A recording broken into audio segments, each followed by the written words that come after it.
We are পাড়ার কাকিমা end of course মেনশের বাড়ির নিন্দা চর্চা করে তাঙ্গু ব্রেকফাস্ট আর লাঞ্চের মতন।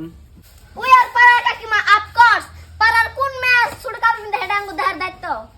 উই আর পাড়ার কাকিমা এন্ড অফ কোর্স আমাগো না যদি কোনো মেয়ে চাকরি করে তাহলে তারা খারাপ পথে গেছে। উই আর পাড়ার কাকিমা এন্ড অফ কোর্স কার পোলা মদ গাঁজা খাই পড়ে রয়েছে সেটা দেখার দায়িত্ব আমাগো, আর তার মাইগো যাই না নালিশ করার দায়িত্ব আমাগো। এই বুঝি আপনি পোলা কোনে? উই আর পাড়ার কাকিমা এন্ড অফ কোর্স কার ভিত্তি কি না নাড়াই বাচ্চা হিংনা সব ডিটেলস নিয়ে পাড়া দিয়ে গাওয়ানির দায়িত্ব আমাগো। এই বুঝি কি না নাড়াই বাচ্চা রে? উই আর পাড়া কাকিমা এন্ড অফ কোর্স রাত হোক বা দিন হোক পাড়ায় কোন মেয়ে কোন স্যার রানে সেটা দেখার দায়িত্ব আমাগো, আর সেটা বিচ্ছেদ করার দায়িত্ব আমাগো। ওই জামিলা পোলাটা গেল রে। উই আর পাড়া কাকিমা এন্ড অফ কোর্স মেশে বেতে চিনি চাওয়ার বাহানা কইরে নিয়ে মেশে বাড়ির সব খবর নেওয়ার দায়িত্ব আমাগো। এই বুঝি চিনি আছে না দেন সেটের মধ্যে। উই আর পাড়া কাকিমা এন্ড অফ কোর্স মেশের মেয়ের যদি জলদি বিয়া না দেয় তাহলে সেই মেয়ের টার্গেট করে জলদি বিয়া দেওয়ার দায়িত্ব আমাগোই। তার নাম বদনাম করার দায়িত্ব তো আমাগোই।